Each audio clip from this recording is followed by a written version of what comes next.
যখন মনে হয় সব দরজা বন্ধ, সব আশা শেষ, তখনই আল্লাহ নতুন দরজা খুলে দেন।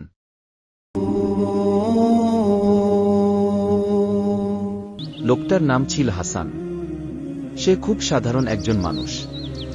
বড় কোনো স্বপ্ন ছিল না, শুধু চেয়েছিল হালাল পথে শান্তিতে বাঁচতে।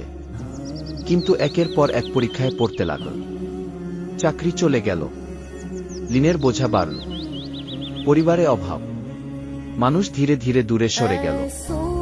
যারা আগে পাশে ছিল তারা বলল, এত নামাজ পড়ে কি লাভ?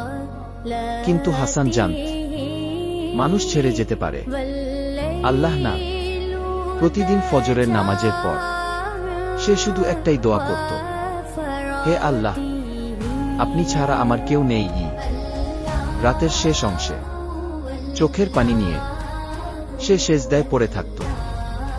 একদিন এমন সময় এলো, হাসানের হাতে মাত্র শেষ কিছু টাকা।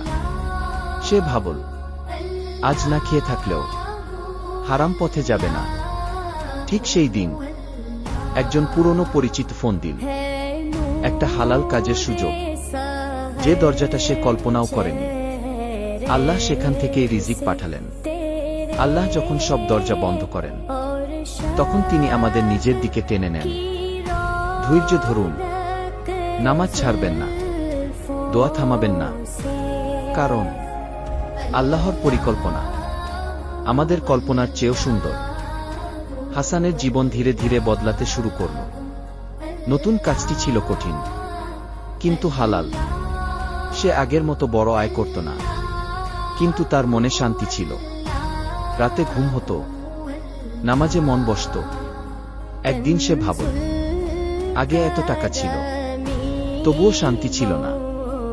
আজ কম আছে, কিন্তু আল্লাহ কাছে আছেন। সে বুঝতে শুরু করল, আল্লাহ জানিয়েছেন, সেটা হয়তো তার জন্য ক্ষতিকর ছিল। কিছুদিন পর আবার পরীক্ষা এলো। হাসানের কাজে সমস্যা দেখা দিল, আয় কমে গেল। এইবার সে কাঁদল না, অভিযোগ করল না, শুধু বলল, ইয়া আল্লাহ, আমি রাজি আছি। এই কথাটা আল্লাহ সবচেয়ে বেশি পছন্দ করেন। এক রাতে তাহাজ্জুদের নামাজে হাসান বলল, হে আল্লাহ, আপনি যদি খুশি থাকেন, আমার কিছুই লাগবে না কি? ঠিক তখনই তার অন্তর হালকা হয়ে গেল। সে বুঝল, আসল বিজয় দুনিয়ার না, আখিরাতের। কিছু দিনের মধ্যেই আল্লাহ তার রিজিকে বরকত দিলেন। কম আয়েও তার সংসার চলতে লাগল। আল্লাহ কখনো বান্দাকে শূন্য হাতে রেখে দেন না। তিনি এক দরজা বন্ধ করলে আরেকটা খুলে দেন। কিন্তু আমরা তাড়াহুড়া করি, আমরা দুনিয়ার হিসাব দেখি, আল্লাহ আখিরাতের। যে বান্দা বলে, ইয়া আল্লাহ, আমি রাজি, তার জন্য আল্লাহ সবচেয়ে সুন্দর ফয়সালা করেন।